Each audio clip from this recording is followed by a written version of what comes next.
Tonight we watched the episode Miri, and we're going to put it up against our Star Trek Matrix designed by PDB and myself with some help from Dark Helmet and some other people. And we're going to start with episodic. This was Yes. certainly episodic, yeah. Yep. About an hour. It was 50 minutes. Yeah. There you go. Good enough for regular TV. This did well on regular TV. People liked it. People liked this episode. They're like, it was interesting. Yes. All right. Yeah. And you can show it in syndication. There's not nudity, People loved it. Yep. blood, excess blood, excessive language, that type of thing. So, Well, don't Janice have shows to- some leg. How scandalous. That was a little scandalous. And by the way, how angry would the new Trek people get when they're like, and then they made Grace Lee Whitney show her legs? And I'm like, it's just like, Yeah. Grace Lee Whitney Neo-Puritans. wrote it. I don't want to be like mean to Grace Lee Whitney. She wrote a book and said that it was horrible for her, but she also said like the Star Trek people helped her out a lot. So come on with this demonization of Gene fucking Roddenberry. I've had enough. Federation is good. Yes. MA. Pretty much. Yeah, Yeah. it doesn't really apply, but they are good. They, Kind of an they do help isolation, that yeah. planet. No, Kirk is good, and he represents the Federation, so close enough. I agree with Germ. I'm thinking they helped these children out. They did the right thing for them, so they are like the Federation is good in this one. They're benevolent. There's no gender hate. I didn't see anything in this one. The way the relationship between Mary and Kirk was a little outmoded in modern thoughts on the topic, but I don't think there was any hate in there. It was less weird than Kes by a lot because she was Mhm. older to the. She looked as old as Kes to the eye in first season anyway. Kes always looks like a child, even when they dress her up sexy. It gets cringy and weird. So it worked better. It worked better than doing it with Kes because it was like she was an actual child, and two, like everything's at stake, including getting back to the ship alive. So I feel like Kirk was okay with manipulating anyone, including a child. He wasn't going to do anything fucked up, though. He's got morals. Right. I think he was trying to help them for the sake of helping them, too. Like at the end with the whole no blah, blah, blah. He did want his communicators back, but he cared about them when he was told they're going to run out of food. And he does make mention that they don't want to let them starve and they can't leave them behind like that. He says the right things. Now, here's another question though for you: was McCoy's vaccine, sexist? Was it designed only for? Insufficient sensor data. I'm gonna have to edit that part out. That was to the be new uploaded. Trek. That was the new Trek part of me. Yeah, sorry, In you're New gonna Trek, have it would have happened. Don't worry Yeah. about it. I figured out how to super edit these. It's fun actually.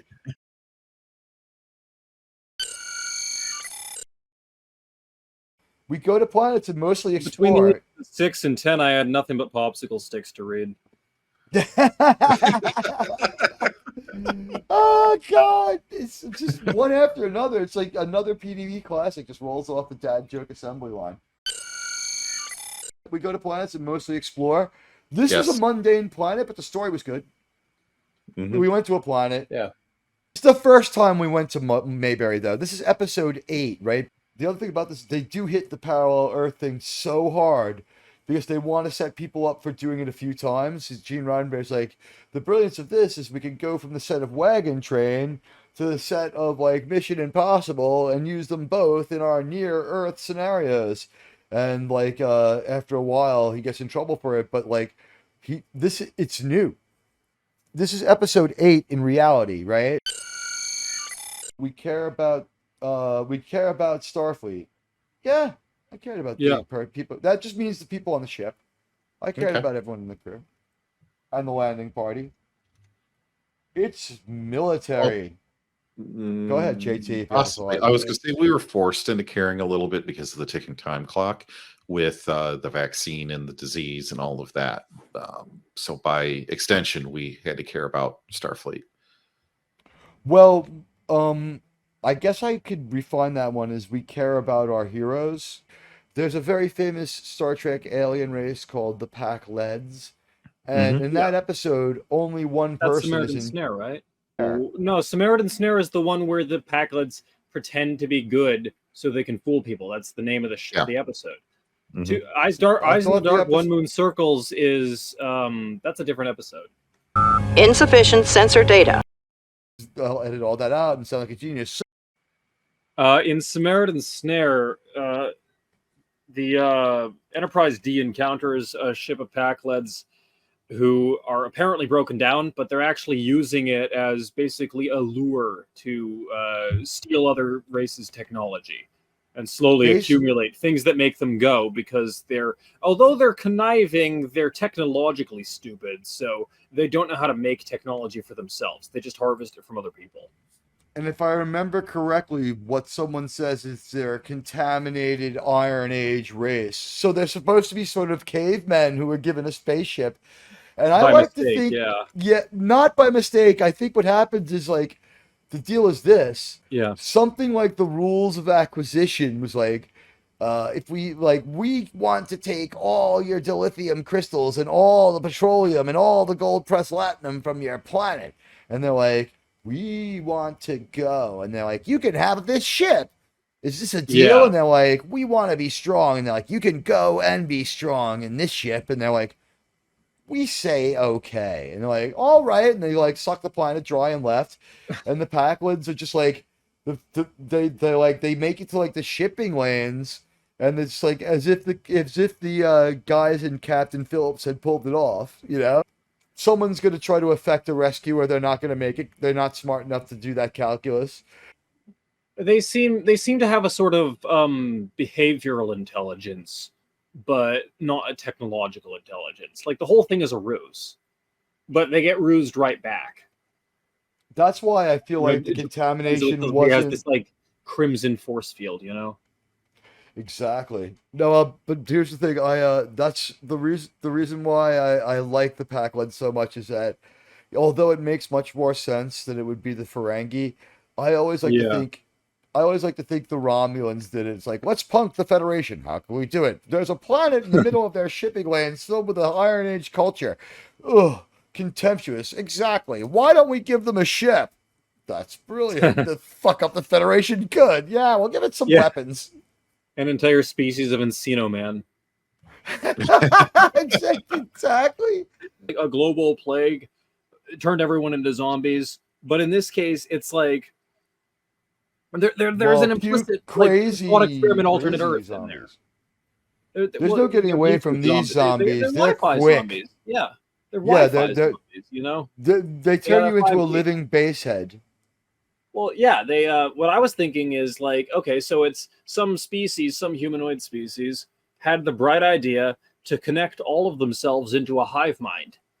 And it went horribly wrong because although it increased their intelligence, you know, AIs are beholden to a very limited set of programming.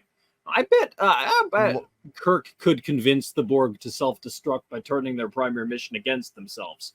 Oh, yeah. You know, like he could point out to them that like assimilation is futile. You know, assimilation is futile.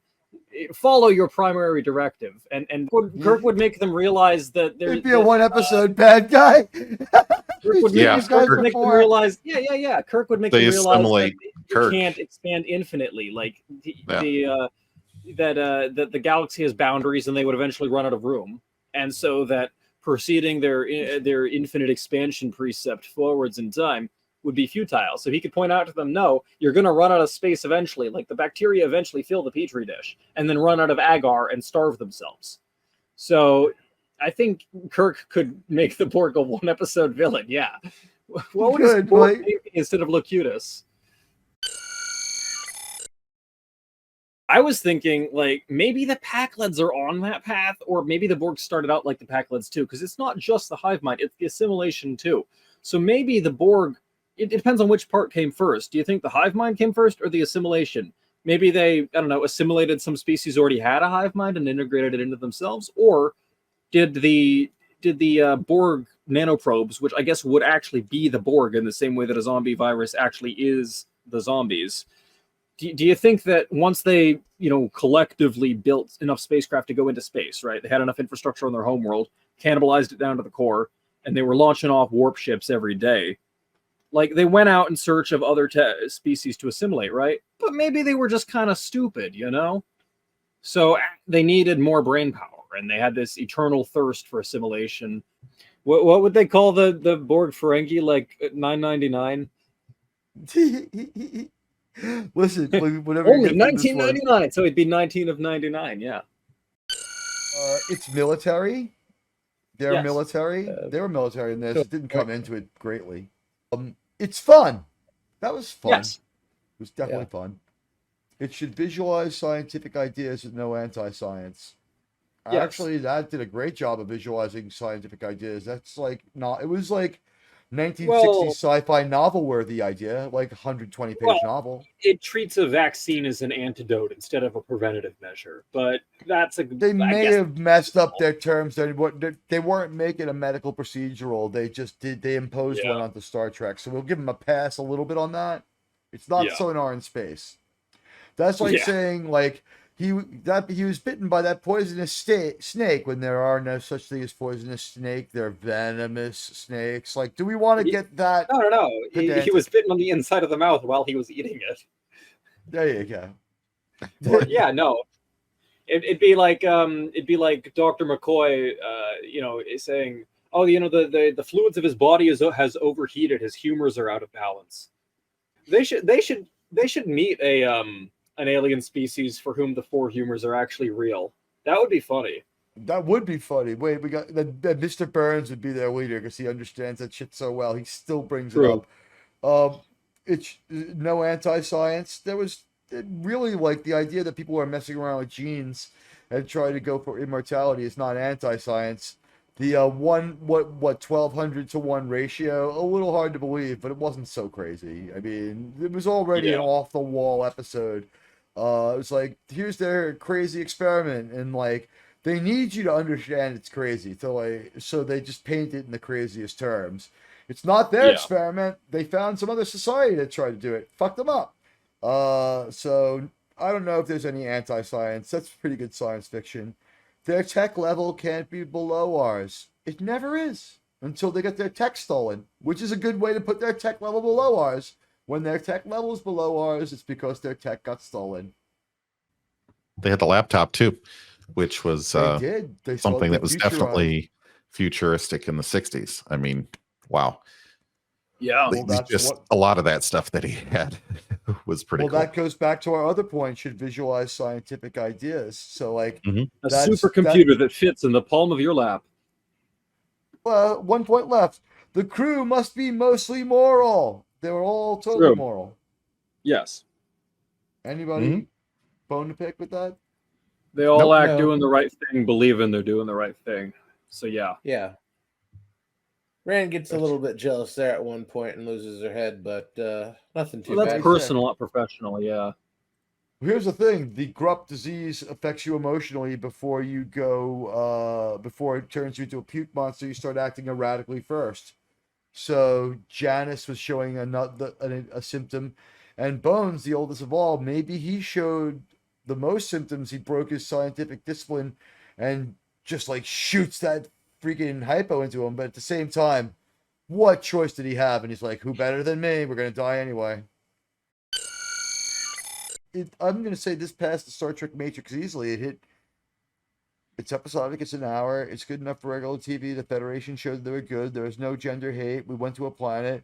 We cared about Starfleet. They acted military. It was fun. It visualized scientific ideas. There was no anti-science. Their tech level wasn't below ours, and the crew was mostly moral.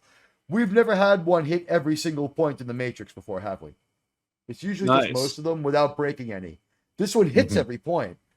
That means it's damn good Star Trek, even though it's not. The story might not be the most compelling, but it's Star Trek as fuck. This concludes our proposal.